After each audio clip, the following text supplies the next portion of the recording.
Hello friends, આજે આપણે ધોરણ 8 વિષય ગણિત વિકાસ મૂલ્યાંકનલક્ષી એસાઇનમેન્ટ 2025માં પ્રશ્ન નંબર 3નું સોલ્યુશન જોવાના છે। જો વિદ્યાર્થી મિત્રો હજુ સુધી આપણી ચેનલને સબસ્ક્રાઇબ ના કરી હોય તો કરી લેજો, બાજુમાં આવેલા બેલ આઇકન દબાવી લેજો જેથી આવનારા વિડીયો નોટિફિકેશન તમને મળતું રહે। ચાલો આપણે સોલ્યુશન જોઈ લઈએ। પ્રશ્ન નંબર 3 જોઈ લઈએ। ચેપ્ટર નંબર 13માંથી પૂછાશે। આલેખ આધાર પર પ્રશ્નનો જવાબ લખવાનો છે। તો પહેલું છે, નીચે આપેલા આલેખ હોસ્પિટલમાં એક દર્દીનું દર કલાકે દીધેલા તાપમાન દર્શાવે છે, તેના પરથી આપેલા પ્રશ્નોના જવાબ આપો। તો વિદ્યાર્થી મિત્રો તમારે ધ્યાનપૂર્વક આ આલેખને અભ્યાસ કરી લેવાનો છે। તો હવે પ્રશ્નો જોઈ લઈએ। પહેલું છે, દર્દીના શરીરનું લઘુત્તમ તાપમાન કયા સમયે હતું અને કેટલું હતું? તો હવે આલેખ પરથી ખબર પડે છે કે તે લઘુત્તમ તાપમાન 6 વાગ્યા હતું અને એનું તાપમાન 32.8 સેલ્સિયસ છે। હવે બીજું છે, દર્દીના શરીરનું મહત્તમ તાપમાન કયા સમયે હતું અને કેટલું હતું? તો મહત્તમ એટલે વધારે, સૌથી મહત્તમ હતું 11 વાગ્યા હતું, 39 સેલ્સિયસ તાપમાને હતું। પછી આવશે ત્રીજું, કયા સમયગાળામાં દર્દીનું શરીરનું તાપમાન એક સરખું હતું? તો જવાબ આવશે સવારે 9 થી 10 વાગ્યાના સમયગાળા અને બપોરે 12 થી 1 વાગ્યાના સમયગાળામાં સરખું હતું। ચોથો છે, સવારે 8 વાગ્યે દર્દીનું શરીરનું તાપમાન શું હતું? તો 8 વાગ્યે હતું 38 સેલ્સિયસ હતું। પાંચમું, દર્દીના શરીરનું તાપમાન 38.4 સેલ્સિયસ કયા સમયે હતું? તો જવાબ આવશે સવારે 9 થી 10 વાગ્યા સુધીનું હતું। હવે બીજો આલેખ જોઈ લઈએ, એના પરથી પ્રશ્નનો જવાબ લખવાના છે। આલેખ ધ્યાનપૂર્વક તમારે અભ્યાસ કરી લેવાનો છે। આ બાજુ એક્સ અક્ષ પર સમય અને વાય અક્ષ પર તાપમાન આપેલું છે। હવે પહેલું જોઈ લઈએ પ્રશ્ન, સમયના કયા ગાળા દરમિયાન દર્દીનું શરીરનું તાપમાન સરખું રહે છે? તો જવાબ આવશે બપોરે 1 વાગ્યાથી 2 વાગ્યા સુધી। બીજું છે, બપોરે 1:30 વાગ્યા દર્દીનું તાપમાન શું હતું? તો જવાબ આવશે 36.5 સેલ્સિયસ। ત્રીજું, બપોરે 1 વાગ્યે દર્દીનું શરીરનું તાપમાન શું હતું? તો જવાબ આવશે 36.5 સેલ્સિયસ। ચોથું, દર્દીના શરીરનું તાપમાન 38.5 સેલ્સિયસ ક્યારે હતું? તો જવાબ આવશે બપોરે 12 વાગ્યે હતું। પાંચમું, સમયના કયા ગાળામાં દર્દીનું તાપમાન વધી રહ્યું જણાતું હતું? તો જવાબ આવશે સવારે 9 થી 10, સવારે 10 થી 11 અને બપોરે 2 થી 3ના સમયગાળામાં। ત્રીજો આલેખ જોઈ લે, નીચે આપેલો રેખીય આલેખ એક ઉત્પાદન કંપનીના જુદા જુદા વર્ષમાં કરેલ વેચાણ દર્શાવે છે, તેના પરથી પ્રશ્નોના જવાબ લખો। વિદ્યાર્થી મિત્રો ધ્યાનપૂર્વક તમારે અભ્યાસ કરી લેવાનો છે। તો પહેલો પ્રશ્ન જોઈ લઈએ, કયા વર્ષમાં કંપનીનું વેચાણ મહત્તમ હતું અને કેટલું હતું? તો જવાબ આવશે વર્ષ 2025માં ₹25 કરોડનું હતું। બીજું જોઈ લઈએ, વર્ષ 2012 અને વર્ષ 2013માં થયેલ વેચાણનો તફાવત શું છે? તો જવાબ આવશે ₹7.5 કરોડ। ત્રીજું, વર્ષ 2013 અને વર્ષ 2014માં થયેલ વેચાણનો તફાવત શું છે? તો જવાબ આવશે 2.5 કરોડ। ચોથું, વર્ષ 2013માં કંપનીનું વેચાણ કેટલું હતું? તો જવાબ આવશે ₹17.5 કરોડનું। પાંચમું, કયા વર્ષમાં કંપનીનું વેચાણ લઘુત્તમ હતું અને કેટલું હતું? તો વર્ષ 2012માં મહત્તમ હતું અને ₹10 કરોડનું હતું। આલેખ જોઈ લઈએ। તો આલેખ ધ્યાનપૂર્વક અભ્યાસ કરી લેવાનો વિદ્યાર્થી મિત્રો। જુદા જુદા વર્ષમાં વેચાણ આપેલું છે, એક્સ અક્ષ પર વર્ષ છે અને આ બાજુ વાય અક્ષ પર વેચાણ છે રૂપિયા કરોડમાં। તો પહેલો પ્રશ્ન છે, વર્ષ 2002 અને વર્ષ 2006ના વેચાણ વચ્ચે તફાવત કેટલો છે? જવાબ આવશે ₹4 કરોડ। તો બીજું, કયા વર્ષના વેચાણનો તફાવત તેના અગાઉ વર્ષની સરખામણીમાં મહત્તમ હતો? તો જવાબ આવશે વર્ષ 2004 અને વર્ષ 2005। ત્રીજું, વર્ષ 2003 અને વર્ષ 2004ના વેચાણ વચ્ચે કેટલો તફાવત છે? તો જવાબ આવશે 1 કરોડનો છે। ચોથું છે, વર્ષ 2002 અને વર્ષ 2006માં કેટલું વેચાણ છે? તો વર્ષ 2002માં 4 કરોડ અને વર્ષ 2006માં 8 કરોડ। પાંચમું, વર્ષ 2003માં અને વર્ષ 2005માં કેટલું વેચાણ છે? તો 2013ની અંદર 7 કરોડનું અને વર્ષ 2005ની અંદર ₹10 કરોડનું વેચાણ છે।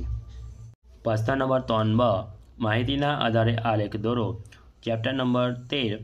તો પહેલું છે, એક ધારા થી જતો એક લોડિંગ ટ્રક જુદા જુદા સમયે નીચે પ્રમાણે અંતર કાપે છે. માહિતીનો આલેખ દોરો. તો પ્રમાણમાપ વાય અક્ષ પર 1 સેન્ટીમીટર બરાબર 25 કિલોમીટર લેવા. તો અહીંયા સમયગાળો આપેલો છે અને અંતર આપેલું છે. હવે આપણને આલેખ જોઈ લઈએ. આપણને વાય અક્ષ 1 સેન્ટીમીટર પર 50 કિલોમીટર આપી દીધું છે. એટલે કે આપણે પ્રમાણમાપ છે 1 સેન્ટીમીટર બરાબર 50 કિલોમીટર લેવાનું છે. તો હવે અહીંયા તમે આલેખ વિદ્યાર્થી મિત્રો જોઈ શકો છો. હવે તમારે આલેખ અહીંયા પેન્સિલથી દોરવાનો છે.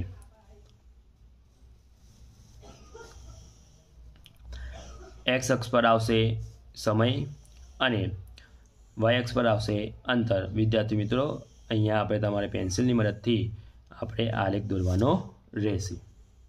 બીજું જોઈ લઈએ.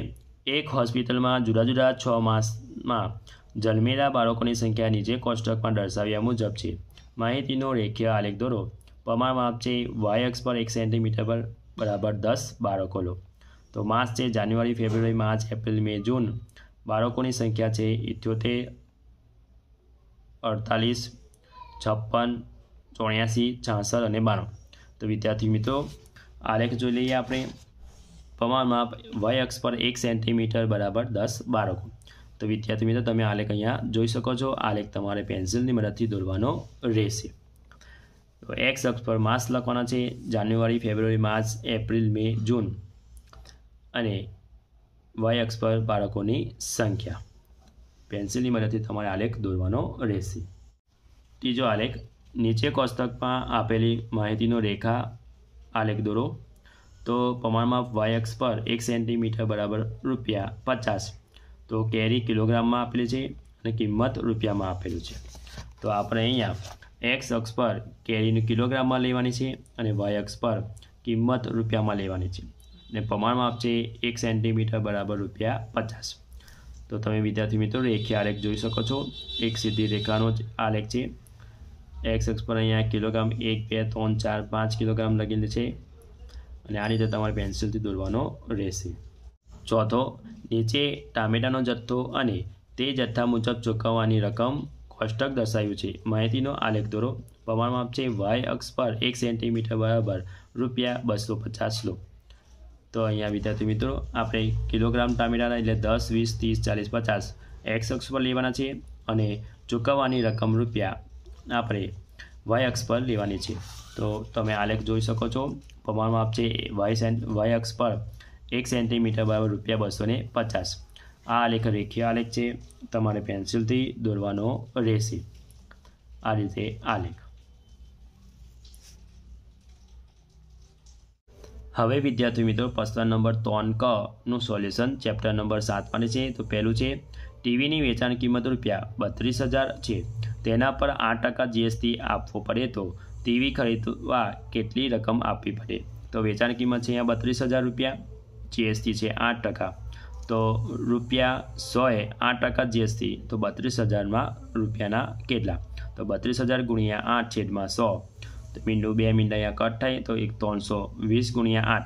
તો GST આવશે ₹2,560 થાય. તો ખરીદ કિંમત હશે 32,000 વત્તા GST. તો 32,000 વત્તા 2,560 સરવાળો કરતા તો ₹34,560 ચૂકવવા પડે. બીજો દાખલો. એક મોબાઈલ ફોન 5% વળતર કાપ્યા પછી ₹20,900માં વેચાણે મળે છે. તો મોબાઈલ ફોનની છાપેલી કિંમત કેટલી હોય? તો દાખલો જોઈ લે. 5% વળતર મળે છે એટલે કે જો કે છાપેલી કિંમત પર 100 હોય તો વેચાણ કિંમત 95 થાય. તો વેચાણ કિંમત છે આપણી 20,900 હોય તો છાપેલી કિંમત 100 એ વેચાણ કિંમત છે 95 થશે. તો 20,900 વેચાણ કિંમતે કેટલી? તો 20,900 ગુણ્યા 100/95 સાદુરૂપ આપતા તો ₹22,000 થાય. ત્રીજો દાખલો. એક ડ્રેસ છાપેલી કિંમત ₹2400 છે. વેપારી છાપેલી કિંમત પર 20% વળતર આપે છે. તો ડ્રેસ ખરીદવા કેટલી રકમ આપવી પડે? તો છાપેલી કિંમત છે એટલે આપણે ₹2400, વળતર છે 20% અને ચૂકવણી પડતી રકમ કેટલી એ શોધવાની છે. ₹100 છાપેલી કિંમત તો ₹20 વળતર. તો ₹2400 એ પછના છે એટલે કેટલા? 2400 ગુણ્યા 20/100 સાદુરૂપ આપતા તો ₹480 થશે. એટલે ચૂકવણી પડતી રકમ છાપેલી કિંમત ઓછા વળતર તો 2400 - 480 તો 920 રૂપિયા ચૂકવવી પડે। તો ડ્રેસ ખરીદવા માટે 1920 રૂપિયા રકમ આપવી પડે। ચોથો દાખલો જોઈએ। અનિલ પાસે અમુક રકમ હતી, તેમાંથી તેને 80% રકમનો ખર્ચ કર્યો। જો અનિલ પાસે રૂપિયા 1200 વધ્યા હોય તો પહેલાં તેની પાસે કેટલી રકમ હતી? તો ધારો કે અનિલ પાસે x રૂપિયા હતા, ખર્ચ કરેલી રકમ 80%, તો બચેલી રકમ 100% ઓછા 80% એટલે 20% બચેલા। તો 20% એ 1200 રૂપિયા, તો 100% એ કેટલા? તો 100 × 1200/20 સાદુરૂપ આપતા તો આપણને આવશે 6000 રૂપિયા આવશે। એટલે અનિલ પાસે 6000 રૂપિયા હશે। હવે ચેપ્ટર નંબર 8માંથી જોઈ લઈએ। પહેલો સરવાળો કરો તો 5x² - 4x² વત્તા 3 અને 3x² વત્તા 7x² - 9। તો આપણે સરવાળો કરવાનો છે એટલે 5x² - 4x² વત્તા 3 વત્તા 3x² વત્તા 7x² - 9। તો 5x² - 4x² વત્તા 9 વત્તા 3x² વત્તા 7x² - 9। તો 5x² અહીંયા થશે 3x² એટલે સરવાળો થશે તો 8x² વત્તા 4 ઓછા 4x², આ બાજુ છે વત્તા 7x² સાદરૂપ થશે એટલે 3x² વધશે, વત્તા 3 અને ઓછા 9 એટલે 6 આવશે, મોટા પદની નિશાની એટલે ઓછા 6 આવશે। બીજું 6a² ઓછા 7a ઓછા 9 અને 9a² વત્તા 10a વત્તા 5। તો સરવાળો કરતા આપણે તો 6a² ઓછા 7a ઓછા 9 વત્તા 9a² વત્તા 10a વત્તા 5 તો 15a² વત્તા 3a ઓછા 4 આવશે। હવે ત્રીજો દાખલો 15 વત્તા 5x² ઓછા 10x અને 2x ઓછા 2x² ઓછા 5। સરવાળો કરતા તો 15 વત્તા 5x² ઓછા 10x વત્તા 2x ઓછા 2x² ઓછા 5 તો 3x² ઓછા 8x વત્તા 10 આવશે। ચોથું 10 ઓછા 3x² વત્તા 4x અને 2x² ઓછા 8x ઓછા 2। સરવાળો કરતા તો 10 ઓછા 3x² વત્તા 4x વત્તા 2x² ઓછા 8x ઓછા 2 તો ઓછા x² ઓછા 4x વત્તા 8। હવે બીજો છે બાદબાકી કરો તો પહેલું પ્રશ્ન જોઈ લઈએ। 3x² ઓછા 4x વત્તા 1 માંથી 2x² વત્તા 6x ઓછા 8 તો બાદબાકી કરવાની છે એટલે 3x² ઓછા 4x વત્તા 1 કૌંસમાં મૂકતા આપણે 2x² વત્તા 6x ઓછા 8। હવે વિદ્યાર્થી મિત્રો માઇનસ કાં છે એટલે આગળની નિશાની બદલાશે। 3x² ઓછા 4x વત્તા 1 બેઠું બેઠું, હવે ઓછા 2x² વત્તા છે એટલે ઓછા 6x ઓછા છે તો વત્તા 8 તો x² ઓછા 10x વત્તા 9 આવે।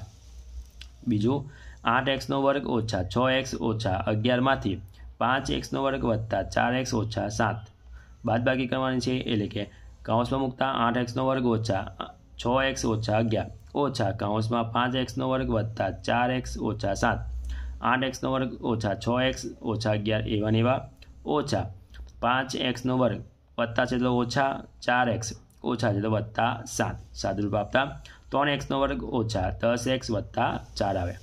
ત્રીજો જોઈ લઈએ 3x² વત્તા 5xy ઓછા 9 માંથી x² ઓછા 2xy વત્તા 5 તો 3x² વત્તા 5xy ઓછા 9 ઓછા કૌંસમાં x² ઓછા 2xy વત્તા 5 તો 3x² વત્તા 5xy ઓછા 9 ઓછા x² વત્તા 2xy ઓછા 5 તો 2x² વત્તા 7xy ઓછા 14। ચોથો દાખલો 9x² વત્તા 5x ઓછા 17 માંથી 15 ઓછા 4x વત્તા 3x² તો 9x² વત્તા 5x ઓછા 17 ઓછા કૌંસમાં 15 ઓછા 4x વત્તા 3x² તો 9x² વત્તા 5x ઓછા 17 ઓછા 15 ઓછા છે તો વત્તા 4x ઓછા વત્તા છે તો ઓછા આવી જશે 3x² આગળ ઓછા હોય તો નિશાની બદલે તો 6x² વત્તા 9x ઓછા 32 થાય। જો વિદ્યાર્થી મિત્રો આ મારો વિડીયો ગમ્યો હોય તો લાઇક કરજો, તમારા ફ્રેન્ડ સાથે અચૂકથી શેર કરજો। હજુ સુધી આપણી ચેનલને સબસ્ક્રાઇબ ના કરી હોય તો કરી લેજો, બાજુમાં આવેલા બેલ આઇકન દબાવી દેજો જેથી આવનારા વિડીયો નોટિફિકેશન તમને મળતું રહે। Thank you.